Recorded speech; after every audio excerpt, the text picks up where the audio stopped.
Hello dear students and parents, कैसे हैं आप सब। होपिंग दैट आप सब बहुत बहुत अच्छे होंगे। आज का वीडियो आप सबके लिए बहुत बहुत इंपॉर्टेंट है। आगे बढ़ने से पहले मैं थोड़ा सा अपने बारे में बता देता हूँ। Myself Vineet Khatri and I am teacher of chemistry and 2010 में I graduated from IIT Roorkee. उसके बाद since last 14 years I taught in top institutes in Kota. लाखों स्टूडेंट्स को ऑनलाइन पढ़ाया है, हज़ारों स्टूडेंट्स को ऑफलाइन भी पढ़ाया है और आज हज़ारों स्टूडेंट्स टॉप IITs में पढ़ रहे हैं, NITs में पढ़ रहे हैं। Also I am founder of ATP star and ATP star is one of the oldest online learning platform exclusively for IIT JEE। तो हम बच्चों को ऑनलाइन कोचिंग देते हैं। ये सारी बातें मैंने आपके साथ इसीलिए शेयर किया है ताकि जो आज कॉन्ट्रोवर्शियल टॉपिक है, बहुत ही सेंसिटिव टॉपिक है और इसमें आप सबको अवेयरनेस होनी बहुत बहुत ज़रूरी है। तो the person standing here is capable enough to guide you in the right direction. तो देखिए हुआ क्या है, सीधा पॉइंट पे आ जाते हैं। यहाँ पे जो बात कही गई है ये एक्चुअली एडवर्टाइजमेंट है। फिटजी ने ये ऐड दिया है। इस ऐड में फिटजी ने एक पर्टिकुलर इंस्टीट्यूट को टारगेट किया है और उस इंस्टीट्यूट को बोला है एविल इंस्टीट्यूट, द बुरा वाला इंस्टीट्यूट, और उसका नाम यहाँ पे नहीं लिया है, ठीक है। लेकिन अंडरस्टूड है कि वो जो नाम नहीं लिया गया है वो कौन है, ठीक है, वो बहुत ही अंडरस्टूड है। अब अपने रिजल्ट्स कंपैरिजन कर रखे हैं, तो रिजल्ट जब कंपैरिजन किए हुए हैं तो यहाँ पे कंट्रोवर्सी क्या है, उन्होंने किया क्या है।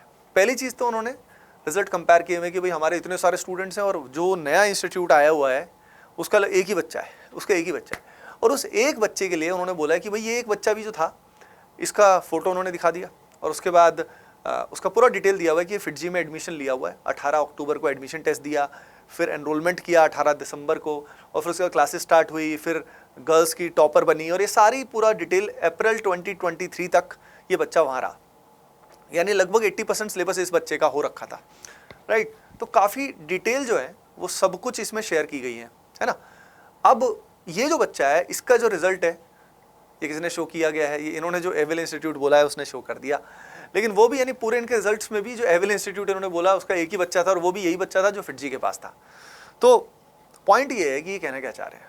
तो फिटजी इस चीज़ से ये अवेयरनेस रेज करना चाहता है कि भाई ताकि बच्चे जो पेरेंट्स हैं और स्टूडेंट्स हैं, खासतौर पे दिल्ली NCR के, उनको अवेयरनेस हो कि जो ये एविल इंस्टीट्यूट जो इन्होंने जो नाम लिया है ये इसके पास रिजल्ट्स है नहीं, और जो रिज़ल्ट है भी वो सॉर्ट ऑफ मे बी मतलब फोर्स्ड है या मे बी बाय किया हुआ है, क्या रीज़न, मतलब कुछ भी हो सकता है, ठीक है। तो ये दिखाने का कोशिश की गई है ना। अब बात ये है ये सही है गलत है क्या नहीं है ये आप खुद सोच सकते हो, लेकिन प्राइमरीली इसका पर्पस जो है वो अवेयर करना है। अब ये चीज़ तो देखो सबसे पहले बहुत गलत है कि एडवर्टाइजमेंट में एक पर्टिकुलर बच्चे का नाम लेके सारी डिटेल रख के उसका रिजल्ट दिखा के डेमोस्ट्रेट करना एक बच्चे की प्रिवेसी में काफ़ी बड़ा मतलब गलत बात है। ये ऐसा बिल्कुल नहीं करना चाहिए। मतलब क्योंकि बच्चे को क्या पता इस चीज़ के कारण क्या क्या फेस करना पड़े, क्या पता वो IIT में जाए, IIT दिल्ली में जाए, जगह जगह जाए। अब जाने के बाद उस बच्चे का नाम अगर पेपर में और इस सब चीज़ों में आया तो रियल ट्रुथ किसी को नहीं पता कि ये जो रिजल्ट फाइनली किसी दूसरे के पास गया, ये बच्चा जेन्युइन प्रॉब्लम थी उसको फिटजी में जिस कारण वो शिफ्ट हुआ, या उसका रिजल्ट खरीद लिया गया। ऐसा भी होता है, कई बार इंस्टीट्यूट्स पे भी करते हैं, ठीक है। It actually happens. तो वो सब में तो आप समझ रहे हो, तो it is not a good thing from FIITJEE जो इस तरीके से मैलिशियस तरीके से ये कर रहे हैं। They could have presented it in a much better way, और कोई तरीका भी हो सकता था। अब बात ये है, लेकिन इससे ये तो दिखाई दे रहा है कि भाई रिजल्ट्स फोर्ज होते हैं। अब ये आप डिसाइड कर सकते हैं कि यहाँ पे कौन सही था कौन गलत था, ठीक है। लेकिन प्राइमरीली फिटजी परेशान हो गया कि अब एक नया इंस्टीट्यूट आ गया तो हमारा मार्केट शेयर जो है दिल्ली NCR में काफ़ी कम ना हो जाए, तो उस कारण ये डर के कारण भी है। लेकिन हाँ, जो पेरेंट्स को अवेयरनेस फैलाना चाह रहे हैं एक बच्चे के लिए, वो डेस्परेशन का एक्ट भी है एक एंगल से, लेकिन एक अच्छा एक्ट भी है एक मामले में कि भाई अवेयरनेस फैला रहे हैं कि कई सारे कोचिंग्स जो है मैलिशियस हैं और रिजल्ट्स जो हैं वो खरीदे भी जाते हैं। अब बात आती है कि यहाँ पे ओवरऑल प्रॉब्लम कहाँ है। तो आप ओवरऑल ध्यान रखिए, ये बातें सभी स्टूडेंट्स को और पेरेंट्स को पता होनी चाहिए। देखिए कोचिंग्स में खास तौर पे मैं प्राइमरीली ऑफलाइन की बात कर रहा हूँ, जो एडमिशन्स होते हैं वो किस चीज़ से ड्राइव होते हैं। देखिए वो एडमिशन्स ड्राइव होते हैं टॉपर्स के रिजल्ट से। अभी तक ऐसा हो रहा है, उसको इट कैन चेंज, लेकिन यही हमारा थॉट प्रोसेस है। टॉप 100 में खास तौर पे जो बच्चे आते हैं ना, उसी के हिसाब से पूरे देश में ब्रांडिंग होती है, रिजल्ट्स आते हैं। आप देख सकते हैं कितने सारे एड्स आते हैं पूरे देश में, खास तौर पे जब रिजल्ट्स आते हैं कितने सारे एड्स आते हैं। और जो प्राइमरी मेन कोचिंग इंस्टीट्यूट्स हैं जो पहले से चले आ रहे हैं वो अपने अपने रिजल्ट दिखाते हैं। अब रिजल्ट जब दिखाते हैं तो प्राइमरीली वो किसको दिखाते हैं? टॉपर्स की दिखाएंगे। नेचुरली जो लोअर रैंकर्स हैं उनके तो क्यों ही दिखाएंगे, टॉपर्स की दिखाना बनता है। और उन रिजल्ट्स को पेरेंट्स देखते हैं, बच्चे देखते हैं, इन्फ्लुएंस होते हैं कि अरे टॉप 100 में ये रिजल्ट आ रहा है, इतने सारे बच्चे, 50 बच्चे इसके हैं, इसके 40 बच्चे। अगर टोटल ऐड कर दिया जाए ना तो ये नंबर ऑफ स्टूडेंट्स काफ़ी ज़्यादा भी हो जाए टॉप 100 के। तो इसमें कई सारे बच्चे कॉमन भी होते हैं जो किसी एक के क्लासरूम प्रोग्राम में है लेकिन दूसरे के नहीं है, दूसरे के टेस्ट सीरीज में है। तो इस तरह से पेरेंट्स को पता नहीं लगता कि कौन सा बच्चा असल में किसका है। लेकिन पता है पेरेंट्स की गलती कहाँ है? पेरेंट्स की गलती इस चीज़ को समझना, मतलब सही समझना, सही नहीं समझ पाते वो कि असल में इसके बिहाइंड क्या है। सबसे इंपॉर्टेंट बात यह है कि भाई पेरेंट्स को पूछना चाहिए, सबसे इंपॉर्टेंट उनका राइट है कि भाई टोटल एनरोल्ड स्टूडेंट्स कितने थे, कितने बच्चे असल में आपने पढ़ाए, और उस पढ़ाए बच्चों में से कितने बच्चे ऐसे थे जो IITs में गए, कितने ऐसे बच्चे थे जो NITs में गए, कितने ऐसे थे जो कुछ अच्छे कॉलेजेस में गए।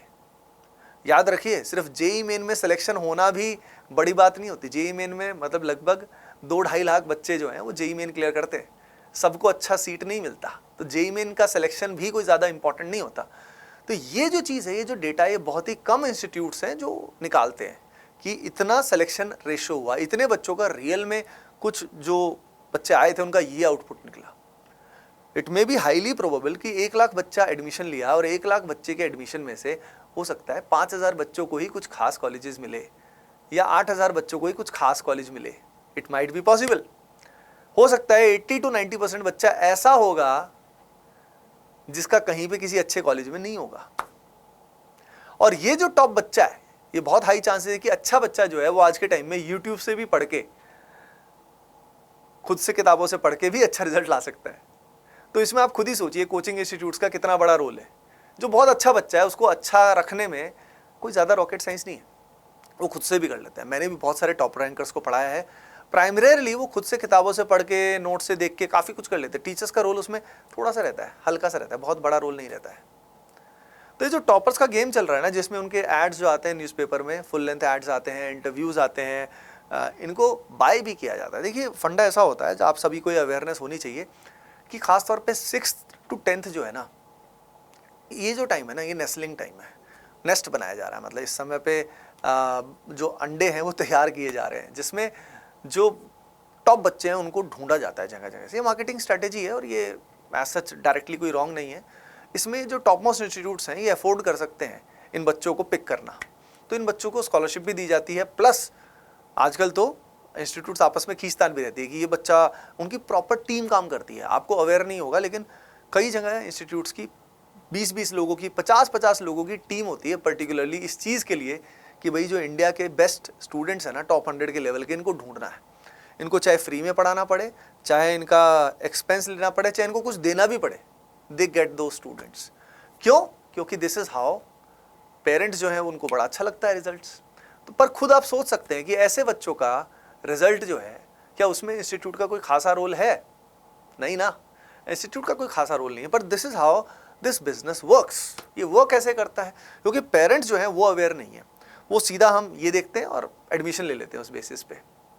तो हमें अवेयर होना पड़ेगा। जैसे मैंने बोला, हमको पता होना चाहिए कि कितने एनरोल्ड स्टूडेंट्स हैं, कितने उसमें से सेलेक्टेड हुए, कितने उसमें से सेलेक्टेड हुए, कितने IITs में गए, कितने NITs में गए। उसके अलावा सेंटर वाइज पता होना चाहिए ये, क्योंकि हर सेंटर पे सारी फैकल्टी सेम नहीं होती। कुछ सेंटर्स का रिजल्ट बहुत अच्छा होता है, कुछ सेंटर का रिजल्ट बहुत ही कमज़ोर होता है। लेकिन पेरेंट्स को इस बारे में कोई अवेयरनेस नहीं होती। वो किसी भी फ्रेंचाइजी में या किसी भी जगह पे बच्चे को डाल देते हैं, उनको अवेयरनेस ही नहीं है। वो ब्रांड देख के किसी भी चुन्नू मुन्नू ऐसी एवरेज से सेंटर पे डाल देते हैं, ना पता फैकल्टी है ना सिलेक्शन रेशो है, कोई अवेयरनेस ही नहीं। बेचारा पेरेंट्स मजबूरी में, ऑप्शन होता नहीं तो क्या करे वो भी। तो अपने को अवेयरनेस लानी होगी। और अगर इंस्टीट्यूट्स में रियल में दम है, रियल में दम है, अगर मैं चैलेंज करता हूँ जो भी इंस्टीट्यूट्स हैं, top most institutes so called, ये सिलेक्शन परसेंटेज दें अपना भाई एक बार। ये कितने बच्चे ऐसे हैं जो टॉप NITs IITs में जा रहे हैं, सेंटर वाइज बताएं। और अगली चीज़ इंपॉर्टेंट जो है वो है फैकल्टी के प्रोफाइल। हर जगह अच्छी फैकल्टी नहीं भेजी जाती, खास तौर पे जो मेजर सेंटर्स है वहाँ फैकल्टी अच्छी हाई क्वालिटी होती है। लेकिन उसके बाद बहुत सारे नॉर्मल सेंटर्स होते हैं जहाँ पे फैकल्टी का प्रोफाइल बहुत कम होता है, उनकी एवरेज सैलरी 50% है। अब आप खुद ही सोचो, जहाँ फैकल्टी की एवरेज सैलरी 50% है वहाँ पे क्या होगा? वहाँ पे क्वालिटी ख़राब होगी। तो वहाँ बच्चा भी अगर एवरेज है और क्वालिटी भी ख़राब है तो भाई उनके साथ तो सत्यानाश हो गया ना, उन बच्चों के साथ। पैसे तो उनने भी उतने ही दिए हैं, समझ रहे हो क्या? यानी एक तरह से वो वाली बात हो गई कि राजा का बेटा राजा बन रहा है, रिच बिकम्स रिचर। जो ऑलरेडी दिमाग से भी अमीर था और पढ़ाई से भी अमीर था, ठीक है, और वो मेन सेंटर्स पे भी जा पाया, उसी के लिए सब कुछ हो रहा है। लेकिन जिनका जो बच्चे उनको देख के एडमिशन्स ले रहे हैं, उनको कोचिंग तो मिल रही है, पर क्या उनका भला हो रहा है? क्या असल में उनके लिए कुछ काम हो रहा है? ज़्यादातर कोचिंग इंस्टीट्यूट्स में पता है मेंटरशिप मिसिंग है। बस आपको बताया जाता है अटेंडेंस के अलावा बता दिया जाता है स्कोर कार्ड। उसके अलावा किसी इंस्टीट्यूट को कोई मतलब नहीं है अगर परफॉर्मेंस किसी बच्चे का गिर रहा है, किसी को भी। आप इनको देख लीजिए, जो भाई साहब जो खुद ऐड कर रहे हैं, ठीक है, इनका भी रिसेंटली मतलब वही बात है, जिनके घर खुद कांच के होते हैं, शीशे के होते हैं, उनको ध्यान रखना चाहिए इस बात का।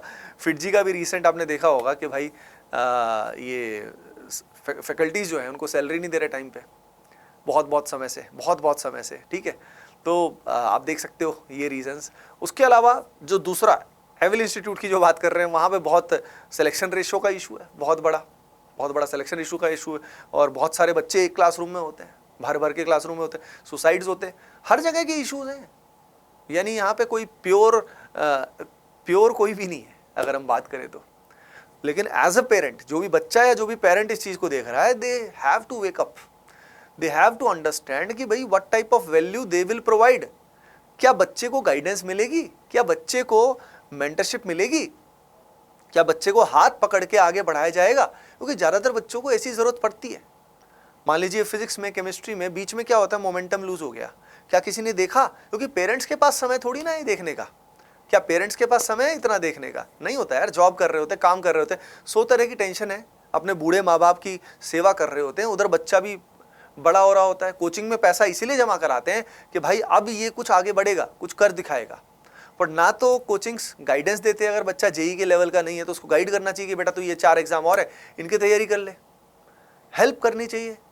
लेकिन ये सत्य है कि किसी और, मतलब ये मान लो जो टॉप स्कोरर्स है ना, उसके अलावा ज़्यादातर को किसी की पड़ी नहीं है, ठीक है, समझ रहे हो? और जो मार्केट है वो कैसे बिहेव करती है ये आप सबको समझ में आ ही गया किस तरीके से वो। तो आप सब जो भी इस वीडियो को देख रहे हो, पहली चीज़ तो इसको सब जगह तक पहुंचा दो, लाइक करके और शेयर करके। जितने भी ग्रुप्स हैं, कम्युनिटीज़ हैं, पेरेंट्स हैं, उसको इस तक पहुँचाओ, तो उनको पता तो लगे कि भाई जो कोचिंग्स हैं उनका जो ये व्यापार है कैसे चलता है, और उनको क्या सवाल पूछने चाहिए। जहाँ पे भी जाएं ये सवाल ज़रूर पूछो कि सेंटर पे फैकल्टी के प्रोफाइल तो बताओ भाई, कौन फैकल्टीज़ पढ़ाने वाले हैं, क्या उनके प्रोफाइल्स हैं, एक्सपीरियंस्ड हैं नहीं है, कौन है कौन। ऑनलाइन में हम लोग हर चीज़ खोल के बताते हैं, ये टीचर्स हैं, ये इनका प्रोफाइल है, ये IIT से हैं, ये NIT से हैं, ये 10 ईयर्स का एक्सपीरियंस है, 15 ईयर्स, सब कुछ ट्रांसपेरेंट होता है।